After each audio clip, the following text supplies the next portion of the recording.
आप सभी को एग्जाम नैनो चैनल में हार्दिक स्वागत है। काफ़ी लंबे टाइम के बाद जेटेट को लेकर के एक पुख्ता अपडेट देखने को मिल रहा है। काफ़ी लंबे टाइम से आप भी इंतज़ार कर रहे थे कि जेटेट कब होगा। तो जेटेट कंडक्ट कराने से पहले ज़रूरी था कि जेटेट का जो सिलेबस जो कि पहले सिलेबस था उसमें चेंजेस। तो ये बहुत ही बड़ा गुड न्यूज़ है कि अब जो है आपका सिलेबस में चेंज किया जा रहा है। डिटेल में हम लोग बात करेंगे कि जो नया सिलेबस आपको देखने को मिलेगा उसमें क्या-क्या चेंजेस देखने को मिलेगा।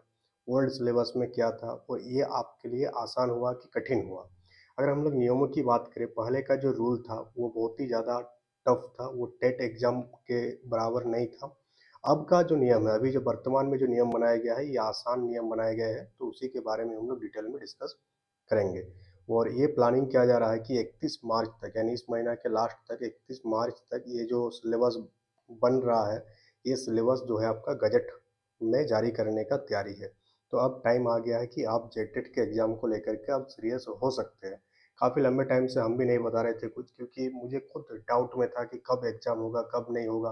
फिर एक ही चीज़ को बार-बार पढ़ना किसी के लिए भी पॉसिबल नहीं है, और पढ़ाना भी पॉसिबल नहीं है कि एक ही टॉपिक को बार-बार पढ़ा रहे हैं, क्योंकि कोई इंटरेस्ट ले ही नहीं रहा था। तो अगर हम लोग थोड़ा-सा बैकग्राउंड में बात करें कि ये जो बदलाव आपको देखने को मिल रहा है, ये बदलाव क्यों देखने को मिला? तो इसमें क्या हुआ था कि जब पहली बार जेटेट 2024 का फॉर्म आया था, जिसमें हम डिटेल में कवर किए थे सारे चीज़ को, तो उसमें क्या बताया था कि जो सिलेबस है वो आईआईटी वाला सिलेबस दिया हुआ था, आईआईटी जेईई का। जिसके कारण क्या हुआ, छात्रों का विरोध हुआ, जिसके कारण शिक्षा विभाग क्या-क्या एक्शन लिया और फिर एक कमिटी का गठन हुआ। और ये कमिटी ने भी ये माना कि हाँ, सिलेबस जो है वो टफ है, वो टेट एग्ज़ाम की इक्विवेलेंट सिलेबस नहीं है। यानी सरकार ने क्या, छात्रों की सुनी, बट इतने लेट रिजल्ट देगा ये कोई नहीं सोचा था कि 2024 का जो फॉर्म था 2025 पार हो जाएगा, 2026 का 3 महीना पार हो जाएगा, उसके बाद भी कोई रिजल्ट नहीं देखने को मिलेगा। तो जेएससी जेसीईआरटी द्वारा इस पर ड्राफ्ट तैयार किया जा रहा है, तो आपको तैयारी में जेसीईआरटी की किताब को फोकस करना है, साथ-साथ एनसीईआरटी को भी फोकस करते हुए चलना है। तो यहाँ से एक क्लू मिला आपको कि जेसीईआरटी के द्वारा जो है ड्राफ्ट तैयार किया जा रहा है। तो ये बात तो तय है कि जो सिलेबस आपको देखने को मिलेगा, जो टॉपिक आपको देखने को मिलेगा, जो क्वेश्चंस आपको देखने को मिलेगा, ये सारे जेसीईआरटी की किताब से ही देखने को मिलेगा। तो अब आपको क्या करना है, जेसीईआरटी की किताब को बेस बनाकर ही चलना है। अब हम लोग थोड़ा कंपैरिजन कर लेते हैं कि जो पुराने नियम था आपका और जो नया नियम है, इन दोनों में क्या डिफरेंस है। अगर हम लोग सिलेबस की बात करें लेवल 1 का, यानी कि क्लास 1 टू 5 का, तो उसमें जो सिलेबस था वो 11th 12th लेवल का सिलेबस दे दिया गया था, और जो कठिनाई का स्तर था वो ग्रेजुएशन लेवल का कर दिया गया था। तो कहीं से भी उचित नहीं है, क्योंकि 1 टू 5 में कौन जाते हैं, डीएलएड वाले जाते हैं। और डीएलएड क्वालिफिकेशन कब एक्वायर करते हैं, 12th के बाद कोई भी एक्वायर करता है। तो उससे ग्रेजुएशन लेवल का क्वेश्चन पूछना कोई भी तुक नहीं बनता है। जो भी सिलेबस को बनाया था एकदम बहुत ही घटिया किस्म का नॉलेज था उसका, और उसी ने उस सिलेबस को तैयार किया था, ओल्ड सिलेबस को। तो इस बार का जो नया सिलेबस आपको देखने को मिलेगा, तो झारखंड राज्य में चलने वाले 1 टू 5 का जो किताब है, यानी कि जो जेसीईआरटी बेस्ड जो वो आपका कंटेंट देखने को मिलता है, और एनसीईआरटी का जो कंटेंट देखने को मिलता है, इन दोनों चीज़ों से ही आपका सवाल पूछा जाएगा। बट आपका जो कठिनाई का स्तर है वो मैट्रिक स्तर का रहेगा। जैसे कि फोटोसिंथेसिस का टॉपिक आपका क्लास 5 में भी देखने को मिलेगा, क्लास 10th में भी देखने को मिलेगा, बट लेवल दोनों में अंतर रहता है। प्रकाश संश्लेषण से चीज़ें आपको 10th लेवल तक का पूछा जा सकता है। तो सिलेबस आपका क्लास 1 टू 5 का ही रहने वाला है, एनसीईआरटी और जेसीईआरटी बेस्ड देखने को मिलेगा। यहाँ सबसे इम्पोर्टेंट बात है कि आपको मैट्रिक लेवल तक का ही चीज़ों को देखना है, उससे ऊपर का चीज़ें अब आपको नहीं पढ़ना है 1 टू 5 वालों के लिए। अगर हम लोग क्लास 6 टू 8 की बात करें, जो कि आपका पेपर 2 है, जिसमें आपका साइंस, सोशल साइंस और लैंग्वेज वाले टीचर्स आएंगे, तो इसमें जो आपका लेवल दिया हुआ है वो लेवल क्या दिया हुआ है कि आपका स्नातक स्तर का लेवल दिया गया है उसमें। और इसमें क्या जो पहले दिया गया था कि स्नातक स्तर का रहेगा, और कठिनाई का स्तर क्या रहेगा, पोस्ट ग्रेजुएशन रहेगा, जो कि एकदम गलत था। क्योंकि क्लास 6 टू 8 के टीचर बनने के लिए लोग क्या करते हैं, बीए करते हैं सिंपली, और बीए बीएससी करने के बाद यानी बैचलर डिग्री करने के बाद बीएड करते हैं। तो उससे आप कैसे एक्सपेक्ट कर रहे हैं कि वो क्या करेंगे, पोस्ट ग्रेजुएशन का नॉलेज रखेंगे। तो ये पूरा का पूरा क्या था, गलत था। अब जो सिलेबस आपको देखने को मिलेगा क्लास 6 टू 8 का, जो जेसीईआरटी और एनसीईआरटी का बुक है, उसका जो टॉपिक है उसको आपको कवर करना है। जेसीईआरटी का और एनसीईआरटी के टॉपिक को आपको कवर करना है। बट जो आपका लेवल रहेगा, डिफ़िकल्टी लेवल रहेगा, ये इंटर या प्लस 2 लेवल तक का देखने को मिलेगा। यानी कि अगर हम लोग बात करें मुगल एम्पायर का, मुगल एम्पायर टॉपिक आपका क्लास 6 to 8 में भी देखने को मिलेगा और क्लास 12 में भी देखने को मिलेगा। बट आपको ध्यान में रखकर चलना है, क्लास 12 तक की चीज़ों को आपको ध्यान में रखकर चलना है। तो ये सारे चेंजेस हुआ सिलेबस में। जो पुराने वाला भी हम लोग बात किए जो कि पूरा का पूरा गलत था, और ये नया वाला जो है ये आपका बहुत ही बढ़िया सिलेबस है, इसमें कोई दिक्कत नहीं है, इसमें आसानी से आप चीज़ों को कर सकते हैं। और क्या-क्या चीज़ हुआ, जो पहले वाला जो सिस्टम था, जो 2024 वाला सिस्टम था, ये 2024 का सिस्टम है और ये आपका 2026 का है, ठीक है? दोनों में क्या अंतर है आप यहाँ पर समझेंगे। तो 2024 में क्या था कि हर एक विषय में आपको अलग-अलग पास करना था, जो सेक्शन वाइज़ रहता है, सीटीपी, हिंदी, इंग्लिश, मैथ, तो अलग-अलग सेक्शन में आपको पास करना था। तो ये सिस्टम को ख़त्म कर दिया गया। अब जो आपका कट ऑफ बनेगा, ये ओवरऑल कट ऑफ बनेगा।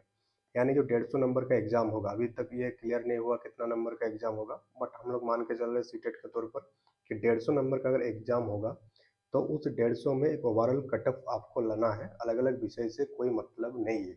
इसमें आपका बेनिफिट क्या होगा कि जो जो कमज़ोर विषय है, उस पर आप कम ध्यान देंगे, मजबूत विषय पर ज़्यादा ध्यान दे करके आप आसानी से क्या कर सकते हैं, कट ऑफ को पार कर सकते हैं और बहुत ही ज़्यादा नंबर ला सकते हैं, जितना कट ऑफ से भी आगे, जिसके बारे में हम लोग डिटेल में और भी चर्चा करेंगे। तो अगर हम लोग बात करें कि नया पासिंग मार्क्स क्या है, अब जो पासिंग मार्क्स है वो 60% है जनरल वालों के लिए। जैसे कि अगर मान लेते हैं कि 150 नंबर का एग्ज़ाम होता है, तो 150 का अगर 60% अगर आप निकालेंगे, तो यानी कि 90 नंबर, 90 नंबर लाना है आपको आउट ऑफ 150। अगर आप जनरल कैटेगरी से बिलोंग करते हैं, तभी आप जेटेट क्वालिफाई माने जाएंगे। अगर हम लोग S C S T O B C की बात करेंगे, तो इसमें आपका 5% कम 55% लाएंगे तो भी हो जाएगा। बाकी डिटेल नोटिफिकेशन जब आएगा तो वहाँ आपको अलग अलग कैटेगरी का अलग अलग देखने को मिलेगा। एस सी एस टी का अलग रहेगा, ओ बी सी का अलग रहेगा, ई डब्ल्यू एस का अलग आपको देखने को मिलेगा। यानी जो पुराना वाला नियम था उसको खत्म कर दिया गया। अब ओवरऑल कट ऑफ के आधार पर आपका जेटेट जो है क्वालिफाई माना जाएगा, जो कि एक बहुत ही बढ़िया आपका मूव है। इससे छात्रों को क्या हुआ, आसानी हुआ, वो आसानी से अब जेटेट पर फोकस करके जेटेट को क्लियर कर सकते हैं। अब आपको करना क्या है स्ट्रेटेजी में, अब आपको क्या चेंज करना है, जो भी आप पहले पढ़े हैं, जो भी पहले चीज़ें पढ़ाया गया है आपको, अब उस चीज़ को ध्यान नहीं रखना है। जो टॉपिक मैच करेगा सिलेबस आने के बाद, उसी टॉपिक को आपको आगे लेकर बढ़ना है और जितने भी नए टॉपिक आपको देखने को मिलेगा, उसको जो है अब आपको तैयार करना है। जैसे कि अब आपको किताब चेंज करना है और अब आपको जो है फोकस करना है किस पर, एनसीईआरटी पर फोकस करना है। साथ ही साथ जो झारखंड वाला किताब है जेसीईआरटी को आपको बेस मान के ही चलना होगा। यानी हर एक चैप्टर का जेसीईआरटी का नोट्स और एनसीईआरटी के नोट्स आपको बनाना है, अगर आप चाहते हैं कि फर्स्ट अटेम्प्ट में ही जेटेट निकल जाए, क्योंकि क्वेश्चन जो पैटर्न पूछा जाएगा वो बच्चा वाला पैटर्न नहीं देखने को मिलेगा। एनईपी आने के बाद काफ़ी कुछ चेंजेस हुआ है पैटर्न में, तो उसी पैटर्न पर आपको तैयारी करना है। पेपर 1 के लिए क्लास 10 तक की चीज़ों का आपको ध्यान रखना है। पेपर 2 वालों के लिए 12 तक का जो बेसिक कॉन्सेप्ट है उसको आपको मजबूत करना है, क्योंकि नोटिफिकेशन आपको देखने को मिल जाएगा बहुत ही जल्द। 31 तक गजट में अगर पास हुआ तो अप्रैल, मान लेते हैं कि अप्रैल में अगर आपको नोटिफिकेशन आया, तो फिर मई जून का टाइम, 2-3 महीने का टाइम ही मिलेगा और 2-3 महीना में आपको सारी चीज़ें कवर करना है। पेपर 1 वालों के लिए और पेपर 2 वालों के लिए भी काफ़ी टफ काम हो जाएगा। और अब आपको क्या है, स्ट्रेंथ पर गेम बाजी मारना है, स्ट्रेंथ पर खेलना है, क्योंकि सेक्शनल कटअप खत्म हो गया है।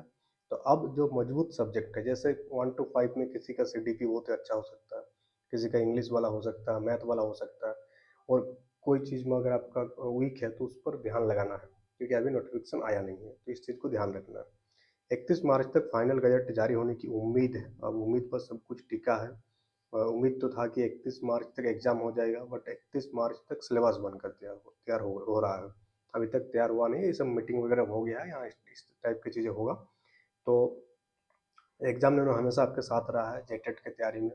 काफ़ी लंबे टाइम से जेटेट का बहुत सारे टॉपिक आपको करवाए हैं, यूट्यूब के चैनल में आप जाएँगे तो वहाँ भी देखने को मिलेगा। साथ ही अगर आप एग्ज़ाम लेनो एप्लीकेशन को डाउनलोड करते हैं तो वहाँ से भी आपको जेटेट का नोट्स आपको देखने को मिलेगा।